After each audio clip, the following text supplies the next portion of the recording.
मध्य प्रदेश की सियासत का केंद्र बने दमोह उपचुनाव में अब मुद्दा भगवान की भक्ति पर आ टिका है। दरअसल दमोह के बांदकपुर में भगवान जागेश्वर नाथ का प्रसिद्ध मंदिर है। ऐतिहासिक महत्व का ये मंदिर दमोह की राजनीति में भी बेहद महत्वपूर्ण है।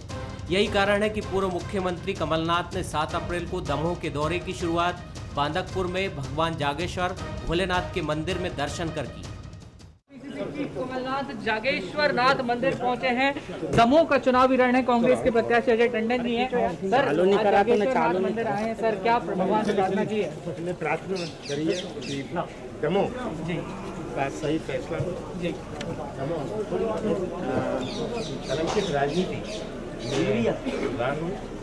और दमोह की जनता को संदेश दे कि दमोह की जनता सब कुछ सहने को तैयार है, पर सौदे की राजनीति को सहने के लिए नहीं तैयार। सर, आपको सर विश्वास है जरूर कांग्रेस जीतेगी यहाँ? मुझे पूरा विश्वास है। हालांकि कमलनाथ के मंदिर दर्शन पर सियासत भी शुरू हो गई है। बीजेपी प्रदेश अध्यक्ष बीडी शर्मा ने सवाल उठाए हैं कि मंदिर की जमीनों को ठेकेदारों को सौंपने की योजना बनाने वाले कमलनाथ भगवान के भक्त हो गए हैं क्योंकि चुनाव आ गए हैं। ये कांग्रेस का दोहरा चरित्र है। जो जब चुनाव आते हैं तब उनको भगवान याद आते हैं, लेकिन उनकी जब सरकार होती है तो अपनी सरकार में माननीय कमलनाथ जी ने मंदिरों की जमीन को बेचने के ऑर्डर जारी कर दिए थे। यहाँ शॉपिंग कॉम्प्लेक्स बनाओ, जमीनों का उपयोग करो। पीसी शर्मा मंत्री होते थे, वो ऑर्डर हैं इनकी सरकार के। ये कांग्रेस का ये जो करैक्टर है, इसको मध्य प्रदेश की जनता ने इन लोगों को बेहतर तरीके से पहचाना, इसलिए 28 विधानसभाओं के उपचुनाव में कांग्रेस को बेहतर जवाब दिया। और अब दमोह का उपचुनाव है तो फिर ये नौटंकी शुरू हो गई। तो ये दमोह की जनता भी इनको बेहतर अच्छे तरीके से जवाब देगी, ये मुझे पूर्ण विश्वास है। राजनीतिक दल राजनीति को धर्म से अलग रखने की बात जरूर करते हैं, लेकिन जब जब चुनाव आते हैं हार्ड हिंदुत्व और सॉफ्ट हिंदुत्व को भुनाने में पीछे नहीं रहते। उपचुनाव से पहले राम मंदिर शिलान्यास के समय पीसीसी में हनुमान चालीसा का पाठ हुआ था। पीसीसी कार्यालय पर भगवान श्री राम की एक बड़ी तस्वीर भी लगाई गई थी। प्रदेश ही नहीं, देश की राजनीति में भी मंदिर परिक्रमा हमेशा ही चर्चा का मुद्दा रहा है। बीजेपी इसका खुलकर प्रदर्शन करती है। हाल ही में कांग्रेस के पूर्व अध्यक्ष राहुल गांधी गुवाहाटी में कामाख्या मंदिर तो केरल में तिरुनेल्ली महाविष्णु मंदिर में दर्शन करने पहुंचे। कांग्रेस महासचिव प्रियंका गांधी की सियासी डुबकी भी चर्चाओं में रही। इसके क्या मायने हैं? क्या कांग्रेस खुद को सॉफ्ट हिंदुत्व से कट्टर हिंदुत्व की रेस में झोंक रही है? क्या इस मुद्दे पर कांग्रेस कभी बीजेपी के बगल में खड़ी हो पाएगी? और क्या कांग्रेस अपने नेताओं के धर्म की राजनीति पर दिए पुराने बयान और फैसलों से पीछा छुड़ा पाएगी? ये समय बताएगा। Bureau report, Bansal. नमस्कार, मैं हूं शरद द्विवेदी और हमारा आज का मुद्दा है वोट के वास्ते मंदिर के रास्ते। जीवन में ऐसे मौके, ऐसे क्षण अक्सर आते हैं जब आपको ऐसा लगता है कि आपकी जो अब तक की रणनीति रही है, चाहे आप पार्टी हो, संगठन हो या कोई इंडिविजुअल व्यक्ति हो, कोई खिलाड़ी हो, सबको ये फीलिंग आती है कि यार कुछ गलती हो रही है, कुछ समझ नहीं आ रहा। जैसा पहले खेलते थे या जिस तरह का प्रदर्शन हमारा पहला होता था वैसा हो नहीं रहा है, क्या किया जाए? तो कई बार आप क्या करते हैं कि आपको लगता है कि जो पॉपुलर चीज़ें हैं, जो आपको लगता है कि सफलता के लिए बहुत ज़रूरी चीज़ें हैं, और आप कई बार देखते हैं कि आपका प्रतिद्वंद्वी उन्हीं चीज़ों को अपनाकर आगे बढ़ा है, तो आपकी खेमे से भी ये आवाज़ आती है कि साहब हमें वही करना चाहिए, अब तक हम यही गलती करते आए हैं। तो कांग्रेस में हम ये तो नहीं कहेंगे कि कांग्रेस कभी हिंदुत्व से विलग और अलग रही होगी, लेकिन इतना ज़रूर है कि हिंदुत्व के प्रति जिस तरह का अनुराग बीजेपी का रहा है, उसका खुलकर प्रदर्शन करने से कांग्रेस हमेशा बचती रही है। जो भी कारण हो, कई आरोप भी लगते हैं कि आप सो कॉल्ड सेक्युलर इमेज को लेकर आगे बढ़े और जिसका आपको पहले फ़ायदा और बाद में नुकसान हुआ। लेकिन अब कांग्रेस में ऐसा मानने वालों की कमी नहीं है कि मंदिर और हिंदुत्व, इसको लेकर हमारा एक बहुत साफ स्टैंड होना चाहिए और हम बीजेपी से पीछे नहीं होने चाहिए। क्या ये कांग्रेस को फ़ायदा पहुंचाएगा या आपकी जो अब तक की नीति है आपको वही फ़ायदा पहुंचा सकती है या फ़ायदा पहुंचाएगी? कई बड़े सवाल हैं। आज इसी पर हम बात करेंगे। जो मेहमान हमारे साथ हैं उनसे मिल लीजिए। हमारे साथ हैं वरिष्ठ पत्रकार, राजनीतिक विश्लेषक दिनेश गुप्ता जी, उनका बहुत स्वागत है। हमारे साथ हैं स्वदेश शर्मा जी, कांग्रेस के सीनियर लीडर, प्रवक्ता, उनका स्वागत है। और नरेंद्र शिवाजी पटेल हैं, बीजेपी के युवा नेता और प्रवक्ता, उनका भी मैं बहुत स्वागत कर रहा हूं। और सबसे पहले दिनेश जी की एक टिप्पणी लेकर मैं आगे बढ़ता हूं, फिर दोनों राजनीतिक मेहमानों की तरफ आऊंगा। दिनेश जी, किस तरह आप देखते हैं, कांग्रेस में एक धड़ा शुरू से ये बात कहता रहा कि हमें बीजेपी की तरह अपने मसले हिंदुत्व को लेकर बहुत क्लियर रखना चाहिए, साफ रखना चाहिए। कमलनाथ जी इसके बड़े हामी हैं। जिस तरह से भगवान राम का हमने एक बड़ा उनका पोस्टर कांग्रेस कार्यालय में देखा, इतना बड़ा तो हमने बीजेपी में नहीं देखा। हनुमान जी के भक्त वो हैं ही, सिमरिया में 100 फुट से ऊंची लंबी प्रतिमा है हनुमान जी की। किस तरह आप देखते हैं कांग्रेस के लिए कितना बेनिफिशियल ये हिंदुत्व या मंदिर परिक्रमा?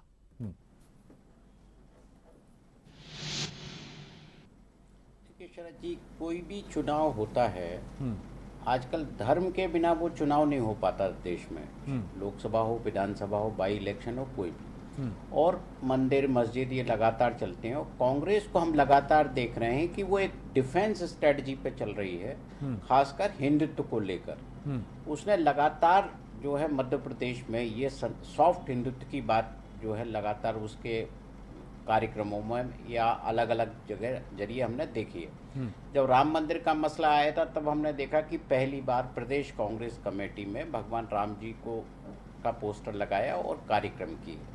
देखिए, क्या कांग्रेस की यदि लगातार असफलता कांग्रेस को मिल रही है तो उसके पीछे ये माना जा रहा है कि उसकी जो secular image, so called secular image उसने जो बनाई है, उससे उसको नुकसान हो रहा है। अब हार्डकोर हिंदुत्व की बात हो रही है और कांग्रेस पर ये आरोप पूरी तरह चस्पा हुए हैं कि वो अल्पसंख्यक तुष्टीकरण की राजनीति करती रही है और इसका नुकसान उसे हुआ भी है। आप देखिए कि जो है लगातार जितने भी चुनाव होते हैं, या तो वो जो भी अल्पसंख्यकों के इर्द गिर्द होते हैं या हार्डकोर हिंदुत्व को लेकर कांग्रेस कटघरे में खड़ी होती है। तो ये जब भी चुनाव होता है तो कांग्रेस को ये स्टैंड लेना ही पड़ता है, बताना ही पड़ता है कि वो बहुसंख्यक समाज के साथ है। और ये जो है अभी भी लोग उसको यकीन नहीं कर रहे हैं। एक धड़ा जरूर है जो ये कहता है कि कांग्रेस को अपनी जो पुरानी राजनीति है, जो सेकुलर तरीका है, उसी पर स्टैंड करना चाहिए। बिल्कुल आपने ठीक कहा, ये मानने वालों की कमी नहीं है। क्या सोचती है कांग्रेस, आइए स्वदेश जी की एक राय जान लेते हैं, फिर चलेंगे पटेल साहब की तरफ। जी स्वदेश जी, क्या कहेंगे? आपने सुनी दिनेश जी की बात। जी शरद जी, मैं जहाँ तक समझता हूँ कि कांग्रेस में कोई भी नेता, कभी धार्मिक तो सभी होते हैं। आपने देखा होगा माननीय दिग्विजय सिंह जी ने 3300 किलोमीटर की परिक्रमा नर्मदा माँ की लगाई। क्या कोई राजनीतिकरण किया, प्रचार किया? माननीय कमलनाथ जी ने 108 फुट के हनुमान जी की मूर्ति बनाई, कभी कोई प्रचार प्रसार किया? कभी नहीं किया। स्वर्गीय राजीव गांधी ने राम मंदिर के पट खुलवाए थे, कभी प्रचार प्रसार पर राजनीति की? हम धर्म पर राजनीति कभी नहीं करते। माननीय कमलनाथ जी निश्चित तौर पर ये मान लीजिए धार्मिक तो हर व्यक्ति है और वो हनुमान चालीसा का पाठ भी कराते हैं। और जैसा आपने कहा है कि पीसीसी में वो जो भगवान राम की बड़ी सी फोटो लगाई गई थी, तो निश्चित मान लीजिए ये बात कि ये राम मंदिर का मुद्दा जो भारतीय जनता पार्टी ने राजनीतिकरण किया था, उसका अंत हुआ था, उसका हमने पूजन किया था कि माननीय उच्चतम न्यायालय ने आज ये फैसला सुना दिया है। अब इनके हाथ से ये मुद्दा राजनीतिक चला गया। अब भगवान राजनीतिक नहीं रहे उनकी नज़रों में। उनके जो हथकंडा जो अपनाया करते थे, वो हथकंडा वो अपना नहीं पाएंगे। तो ये उसके लिए एक कारण था। लेकिन धार्मिक की बात कहो तो हमने राजनीति को धर्म से कभी नहीं जोड़ा। चाहे इंदिरा जी के समय से, आपको तो मुझसे ज्यादा पता होगा। आपने गलती की या आपको लगा कि यही ठीक था? जी ये गलती नहीं, हम राजनीति को धर्म से नहीं जोड़ते, धर्म को राजनीति से नहीं जोड़ते। हम धार्मिक होना हमारी अपनी निजी मान्यता है। हम धर्म पर चलते हैं, हम अपने धर्म को मानते हैं, अपने आराध्य को पूजा करते हैं, उसकी लेकर उसका प्रचार प्रसार नहीं करते, ढिंढोरा नहीं पीटते, उसको राजनीति नहीं करते। जैसे पेटेंट राम का कराने वाली बात इनकी भारतीय जनता पार्टी इन दिनों तो खूब हो रहा है ये। मैं ढिंढोरा पीटना और प्रदर्शन की बात नहीं कहूँगा, लेकिन इन दिनों आपके नेता खुलकर अपनी धार्मिक भावनाओं का प्रदर्शन करने से तो नहीं चूक रहे हैं। देखिए शरद जी, मैं एक छोटा सा ध्यान आपका आकर्षित कराऊंगा। 2007 में राम पथ गमन के लिए इन्होंने, जब ये मुख्यमंत्री श्री शिवराज सिंह जी हुआ करते थे, इन्होंने 10 रुपये बजट को दिए थे राम पथ गमन चित्रकूट के लिए। और माननीय कमलनाथ जी जैसे आए, इन्होंने तुरंत उस पर ब्लूप्रिंट तैयार किया, 22 करोड़ का सैंक्शन किया, उस पर कार्य करना शुरू किया। आपने देखा होगा माननीय कमलनाथ जी ने जैसे ही मुख्यमंत्री पद की शपथ ली, शपथ लेने के बाद देखा कि माँ शिप्रा में आचमन के लिए जल नहीं है, तो उन्होंने कैसे भी व्यवस्थाएं करवा के कैनाल से उसमें जल डलवाने की कोशिश की, पर राजनीतिकरण इसका कभी नहीं किया। आपने देखा होगा कि पुजारियों का मानदेय क्यों बढ़ाया? बजाने के पीछे उन्होंने ये देखा कि हर वर्ग की ज़रूरत क्या है, वो ज़रूरत को पूरी करना चाहिए। पुजारियों पर ध्यान दिया। अभी हम BD शर्मा साहब की वाइट सुन रहे थे, तो उनको ये याद दिला देना चाहता हूँ कि आज राम पथ गमन, जो राम की बात करने वाले लोग हैं, जो पेटेंट राम का मानते हैं, उन्होंने फिर उस ब्लूप्रिंट को ख़त्म करने के बाद उस बजट को फिर 1 लाख पर लाके खड़ा कर दिया, और ये स्थिति इनकी है। और भगवान राम की बात करते हैं, उनका पेटेंट करने की कोशिश करते हैं, लेकिन इनका मैं आता हूँ अभी बहुत पर्याप्त अंतर समय है आपके पास, लेकिन आप कोशिशें आप करते हैं, फ़ायदा बीजेपी को हो जाता है। लोग यही मानते हैं शायद कि बीजेपी का प्रभाव है कांग्रेस के ऊपर, जिसकी वजह से ये कर रही। तो शायद एक अगर आप अपनी सोच में या दृष्टि में परिवर्तन करने के बारे में सोच रहे हैं, तो शायद एक काफ़ी लंबा वक्त लगेगा इसमें। काफ़ी भरोसा एक जगाने की बात भी होगी लोगों के मन में कि आप हिंदुत्व को लेकर जो आपका स्टैंड है वो बहुत क्लियर है, और वो किसी भी तरह से बीजेपी से भिन्नता हो सकती है, स्वाभाविक है, अलग अलग विचारधारा की पार्टी हैं, लेकिन ये कन्विंस कराना तो कांग्रेस को पड़ेगा कि हम अब तक ये चीज़ें प्रदर्शित नहीं करते थे, लेकिन शायद अब लोगों को अगर ये अच्छा लगता है तो तैयार हैं हम, और हमारे मन में कोई भेद विभेद नहीं है इसको लेकर। नरेंद्र शिवाजी पटेल साहब, आप मुस्कुरा भी रहे थे, चिंतन में भी थे, और आपकी मूंछों में भी खासी वृद्धि हो रही है, बड़ी अच्छी बात है, शुभकामनाएं इसके लिए। हो सकता है कोई संकल्प हो इसके पीछे। जी, क्या कहेंगे? बिल्कुल, देखिए शरद जी, सुदेश शर्मा जी स्वयं ब्राह्मण कुल में जन्मे हैं, तो निश्चित रूप से वे तो मैं मानता हूं कि हमारी पूजा पद्धति हिंदू से भली भांति परिचित है, तो मैं उनका सम्मान करता हूं उनकी बातों का। लेकिन जिस पार्टी के वो प्रवक्ता यहाँ पर बने हुए हैं, उस पार्टी का इतना कंफ्यूजन है, कांग्रेस इस तरह से कंफ्यूज हो गई है। एक तरफ वो दावेदारी करते हैं कि मंदिर मंदिर जा रहे हैं, राहुल गांधी जी मंदिर जाते हैं, बहुत अच्छी बात है, लेकिन मैं मंदिर केवल चुनाव के ही समय क्यों जाते हैं? चुनाव के अलावा हमने उन्हें कभी किसी मंदिर में जाते देखा नहीं। केवल उन्हीं प्रदेशों में, केवल उसी समय मंदिर में जाते हैं जब चुनाव होते हैं। दूसरी बात देखिए, कांग्रेस ने किस तरह से भगवा आतंकवाद को गढ़ने का काम किया था, हिंदू टेररिज्म को स्थापित करने की कोशिश की थी, किस तरह से इन्होंने उच्चतम न्यायालय में राम भगवान को एक काल्पनिक पात्र बताया था, किस तरह से उनको केवल एक साहित्यिक पात्र बताने की कोशिश की थी।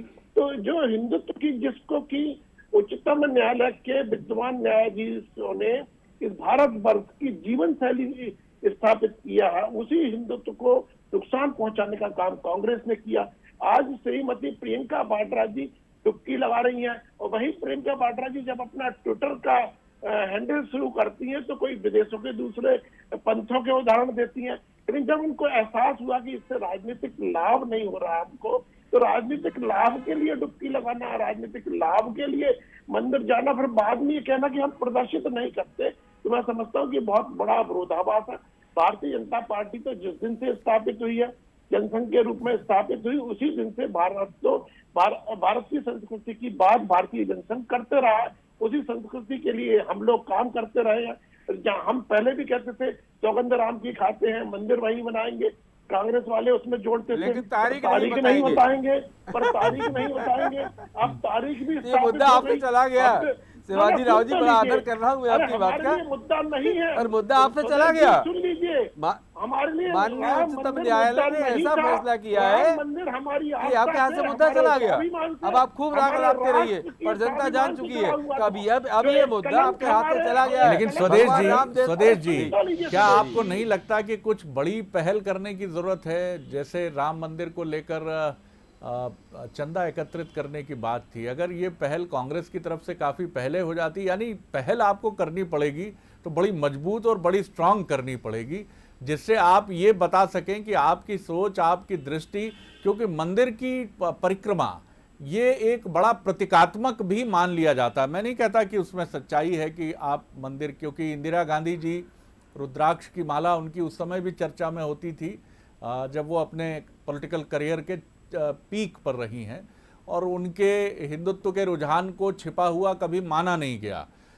लेकिन ये ज़रूर रहा कि बाय एंड लार्ज कांग्रेस के तमाम बड़े नेता अपने किसी भी धार्मिक सरोकार को सार्वजनिक रूप से प्रदर्शित करने से बचते रहे, ऐसा माना जाता रहा, और इसके पीछे सेक्युलर प्रेम ही एक बड़ा आधार या बड़ा दृष्टिकोण माना गया। मैं दिनेश जी की तरफ आता हूँ, फिर आप दोनों की तरफ आऊँगा।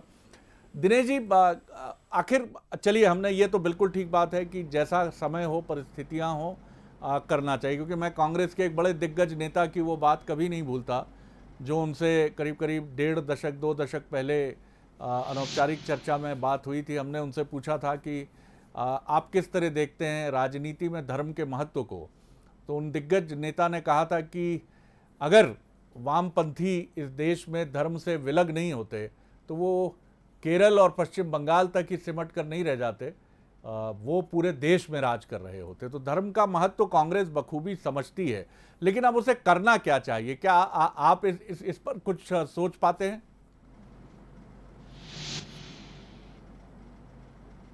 देखिए शरद जी, अभी आप इंदिरा गांधी जी का जिक्र कर रहे थे।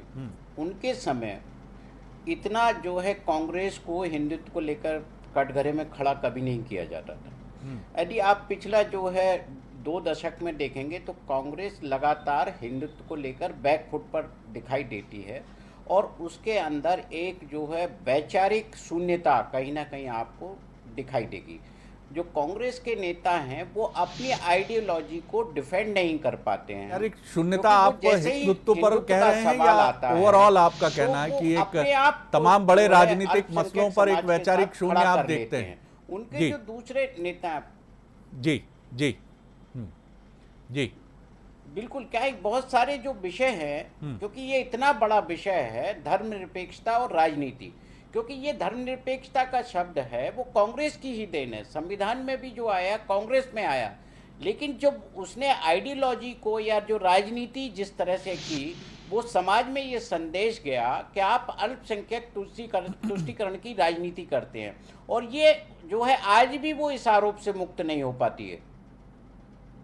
ये बात आपने ठीक कही कि वैचारिक दृष्टि से कांग्रेस को अपने को अधिक मुखर करने की आवश्यकता है कि आपका एक्ट ऐसा ना हो, आपका जो भी अप्रोच है वो ऐसा ना हो कि उसको लेकर दुविधा हो। किसी एक मसले पर आप साफ हैं, लेकिन उसी मसले पर किसी और फोरम में आपके एक्ट को लेकर दुविधा है। स्वदेश जी, यही सबसे बड़ा सवाल है कि एक पॉलिसी बड़ी साफ होनी चाहिए, और इस समय जो कांग्रेस का आकाश है वहाँ सब कुछ है लेकिन स्पष्टता नहीं है। जैसे बादलों के छा जाने पर सूर्य की रश्मियाँ धरती पर ठीक से उतर नहीं पाती हैं, कुछ वैचारिक बादल धुंध के ऐसे छाए हुए हैं। कभी ये G23 के लीडर्स के तौर पर सामने आते हैं, कभी ये कहते हुए सामने आते हैं कि राहुल गांधी एक अनिच्छुक राजनेता हैं, वो क्यों नहीं संभालते हैं। हालांकि अब तो वो मसला चला गया पीछे, राहुल जी अब बिल्कुल तत्पर हैं और मुझे लगता है अप्रैल के महाधिवेशन के बाद ये कोहरा तो छट ही जाएगा। तो क्या राहुल जी के फुल फ्लैश अध्यक्ष बनने के बाद ही बहुत सारे मसलों पर स्पष्टता होगी? अभी जो आपके यहाँ एक कुछ लोग ये कहते हैं कि एक बड़ा प्रचंड लोकतंत्र है कांग्रेस में, आंदोलन की पार्टी है, उसकी वजह से ये वैचारिक बादल छाते रहते हैं? शरद जी, मुझसे ज़्यादा तो आप समझते हैं कांग्रेस के सभी दलों को। मैं पिछली कई बार बोल चुका हूँ इस बात को। भारत की खूबसूरती ही इसमें है, हिंदू मुस्लिम सिख ईसाई तरह तरह के धर्म, तरह तरह की संस्कृतियाँ, तरह तरह के पहनावे, सारी संस्कृतियों के समावेश को ही भारत कहते हैं। और इसीलिए सबका आदर संविधान में निहित है कि सबकी सम्मान, सबका मान सम्मान, सबके आराध्यों को मान्यता देना, ये सरकारों ने हमेशा किया है। लेकिन भारतीय जनता पार्टी अगर आज हिंदू मुस्लिम करना छोड़ दे तो ये इनके पास बोलने के लिए कुछ नहीं है, इनके पास कुछ भी नहीं है कि भाषण देने के लिए 2 शब्द मिल जाएं। हमने पहले आपको कहा है कि माननीय दिग्विजय सिंह जी ने मां नर्मदा की वो परिक्रमा की है। भारतीय जनता पार्टी का बड़े से बड़ा नेता, विश्वधर का बड़े से बड़ा नेता, अगर कोई ऐसा एक नाम बता दीजिए इतनी बड़ी परिक्रमा कर सकता हो बिना किसी स्वार्थ के, सिर्फ धार्मिक भाव से, उसका राजनीतिकरण नहीं किया। तो हमें ये पता है, तो हमको नरेंद्र जी ये पता है पटेल साहब कि ये देश, भारत की खूबसूरती इसमें है कि तरह तरह के फूलों से सजे हुए गुलदस्ते को भारत कहते हैं। इसको छिन्न भिन्न करने की जो कोशिश की जाती है, हिंदू मुस्लिम करने की जो बात की जाती है, लव जिहाद की जो चर्चा की जाती है, ये सिर्फ आपका वोट बैंक बढ़ाने का एक तरीका है, एक ढंग है। ये ढंग अब देश बर्दाश्त नहीं करने वाला। अब पढ़ी लिखी अब जनरेशन जान चुकी है कि भारत। चलिए, मैं एक जवाब लेता हूं स्वदेश जी, एक जवाब लेता हूं पटेल साहब से। पटेल साहब, जो अटल जी की सरकार का दौर था, जिस समय एनडीए की नेतृत्वकर्ता के तौर पर अटल जी थे, उस समय एक जुमला मीडिया में चलता था आर्थिक नीतियों को लेकर बीजेपी की कि भारतीय जनता पार्टी सैफरॉन कांग्रेस हो गई है, भगवा कांग्रेस हो गई है, क्योंकि उसकी नीतियों में उन्हीं नीतियों की झलक है। और देखिए, नीतियां तो जो हैं वो कहीं ना कहीं वही होती हैं जो देश को उत्थान की तरफ ले जाए। अब ये बातें चलती रहती हैं, लेकिन अब कांग्रेस जिस तरह से आपका पीछा कर रही है, तो कल ये भी बात उठोगी कि कांग्रेस जो है वो सैफरॉन कांग्रेस हो गई है। ये तो क्या आपके लिए एक चुनौती नहीं बनती है? क्योंकि आप अगर सैफरॉन बीजेपी हुए, अगर आप सैफरॉन कांग्रेस की बात आपके साथ की गई तो फायदा आपको हुआ। अब कांग्रेस भी अगर इसी को लगातार आगे बढ़ाएगी और भगवा रंग समाहित करेगी तो फायदा उसको भी हो सकता है। जी ना, बिल्कुल। देखिए शरद जी, सैफरॉन तो जहां तक है इस भारतवर्ष का मैं समझता हूँ कि एसेंस है, क्योंकि जिस तरह से भगवा रंग जो हमारे यहाँ पर साधु संतों को पहना है, हमारे यहाँ पर धर्म ध्वजा हमेशा भगवा रही है, तो निश्चित रूप से जो सूर्य उगने के समय रंग रहता है पूरी दुनिया में, वह हमारे देश में धर्म का प्रतीक रहा है। तो निश्चित रूप से वो तो जब भी उसकी दिशा में कोई भी जाएगा तो उसको लाभ होने वाला है। अब कांग्रेस लेकिन जिस तरह से भटक कर, जिस तरह से कंफ्यूज होकर, अभी हमारे मित्र हम पर आरोप लगा रहे हैं कि हम हिंदू मुस्लिम करते हैं। सन 1947 में देश का विभाजन हिंदू मुस्लिम के आधार पर किया और हम पर आरोप लगा रहे हैं। अभी कह रहे हैं मेरे विद्वान मित्र, आपको ये पता होना चाहिए, आपकी केंद्र में सिर्फ 2 लोकसभा सीटें हुआ करती थी। आपने राम मंदिर मुद्दे को हाथ लिया और उसको आगे बढ़ाया, रथ यात्रा निकालने का काम किया। क्या भगवान राम का ठेका आपने लिया है? क्या आपने पेटेंट करा लिया भगवान राम का? आप ये बताइए। ये जवाबदारी हमारे धर्म के पीठाधीश सिरों की है, हमारे स्वदेश जी, मैं पूरा मौका दूंगा आपको, पूरा अवसर रहेगा आपके पास। शरद जी, मैं बताता हूं, मैं अभी असम से लौट के आया हूं। ये हमारी बात करते हैं देश की संस्कृति की, किस तरह से कांग्रेस ने इस देश की संस्कृति को नुकसान पहुंचाने का काम किया, उसका उदाहरण मैं आपको बताता हूं। असम के अंदर अपनी संस्कृति है, असम के अंदर अपना खान पान है, असम के अंदर सब उनकी अपनी असमीय एक व्यवस्था है, लेकिन उस व्यवस्था को चौपट करने का काम यदि किसी ने किया है तो कांग्रेस की सरकारों के दौरान जो वहां पर इन्फिल्ट्रेशन हुआ है, जो वहां पर घुसपैठ हुई है, जो बांग्लादेश से लोग आ गए हैं, जो म्यांमार से लोग आ गए हैं, उन लोगों ने असम की पूरी संस्कृति को छिन्न भिन्न करने का काम किया है। उस लोगों ने आज असम के जो मूल लोग हैं उनकी जमीनों को छीनने का काम किया, जो बोडो संस्कृति है उसको नुकसान पहुंचाने का काम किया है। और बांग्लादेश से वो लोग आए हैं, और बांग्लादेश से आए हुए लोग कौन है कि कोई जानता नहीं है और किस स्थिति में है। मैं जवाब लेता हूँ स्वदेश जी से। पार्टी 40 साल से चिल्ला रही है। स्वदेश जी, गंभीर आरोप लगाए हैं आपके मित्र नरेंद्र शिवाजी पटेल ने। उनका गंभीर आरोप है कि पूर्वोत्तर के राज्यों में जिस तरह का एक ताना बाना हुआ करता था, जिसका आधार एक जैसे समाज से होता रहा है, उसको छिन्न भिन्न करने का काम वोटों की राजनीति के चलते कांग्रेस ने किया। ऐसा गंभीर आरोप है उनका। जी देखिए, उनका आरोप लगाया जाना तो मिथ्या इसलिए साबित होता है कि ये समझ लीजिए कि चुनाव हो रहा है दमोह में, वो ये बात कर रहे हैं आसाम की, तो जैसे ही माननीय प्रधानमंत्री महोदय बांग्लादेश पहुंच जाते हैं, अरे आज हम जो बात कर रहे हैं इस बात पर कुल मिलाकर के आप मीडिया का वक्त जाया कर रहे हैं। आप मध्य प्रदेश की जनता को कंफ्यूज कर रहे हैं। मध्य प्रदेश में जो बीज बोने की कोशिश कर रहे हैं, मध्य प्रदेश जनता आपको स्वीकार नहीं करेगी। आपने जिस तरह से लोकतंत्र की चुनी सरकार को गिराया, आज कोरोना के जिस दौर से मध्य प्रदेश गुजर रहा है, इसकी देन आपको है। आज दमोह में लेकिन सुरेश जी, आपको एक मजबूत रणनीति तो रखनी पड़ेगी इसको लेकर भी, जो बीजेपी का आरोप है, जो बीजेपी जिस तरह की बात कर रही है, क्योंकि ऐसा लगता है कि आने वाले समय में राजनीतिक आकाश पर यह मसला बीजेपी कांग्रेस के खिलाफ इस्तेमाल करेगी कि आपने देश के कुछ राज्यों में धार्मिक और सामाजिक सौहार्द को छिन्न भिन्न करने का काम किया है। तो एक आपकी सशक्त रणनीति इसके लिए भी होनी चाहिए। देखिए शरद जी, आपने देखा होगा देश की आज़ादी से लेके अब तक कांग्रेस कभी कुर्सी के लिए काम नहीं करती रही है। ये देश की आज़ादी में अपने प्राण न्यौछावर कराने वाले नेहरू जी 14 साल तक जेल में रहने वाले व्यक्तियों की पार्टी है, और इन पार्टियों में कुर्सी के लिए कोई गुंजाइश नहीं है। हम देश की, हमने पहले ही कहा कि तरह तरह के गुलदस्तों, फूल से सजे हुए गुलदस्ते को भारत कहते हैं। हम सबका आदर, सबका सम्मान करने का जज्बा रखते हैं। हम कुर्सी छोड़ सकते हैं, लेकिन हम लोकतंत्र की हत्या नहीं कर सकते, हम लोकतंत्र का छिन्न भिन्न नहीं कर सकते। हम संविधान को संचित करने का काम करते हैं, संविधान को डिस्ट्रॉय करने का काम नहीं करते। आपको सिर्फ कुर्सी चाहिए। अरे आपके चलिए बहुत धन्यवाद स्वदेश जी, बहुत धन्यवाद नरेंद्र शिवाजी पटेल साहब, धन्यवाद दिनेश जी। मसला बड़ा है और मसला सिर्फ यहाँ ख़त्म नहीं होगा। तैयारी बीजेपी की बहुत मजबूत है और कांग्रेस की कितनी तैयारी है ये राहुल गांधी जी जब उस दायित्व को संभालेंगे जिस पर सबकी निगाहें हैं, राष्ट्रीय अध्यक्ष कांग्रेस का दायित्व, उसके बाद राहुल गांधी किस दृष्टि और किस सोच को लेकर आगे बढ़ते हैं और बीजेपी से जो उनकी भिड़ंत आरंभ से रही है अब तक, और इस भिड़ंत में अब तक बीजेपी का अपर हैंड रहा है, तो वो कैसे बीजेपी को एक मजबूत टक्कर देने के लिए अपनी रणनीति बदलेंगे, अपने रणनीतिकार भी क्या बदलेंगे, और क्या कांग्रेस की अब तक 140 साल पुरानी इस पार्टी की रीति नीति में भी क्या कुछ वो बड़े बदलाव करेंगे, ये बड़े प्रश्न हैं जिनका उत्तर अभी भविष्य के गर्भ में छिपा है। लेकिन एक बड़ी मजबूत वापसी करने के लिए कांग्रेस को कुछ बड़े वैचारिक परिवर्तनों की आवश्यकता है, ऐसा समीक्षकों का मानना है। तो देखते हैं क्या कांग्रेस भी यही सोच रही है जैसा समीक्षक सोच रहे हैं। नमस्कार।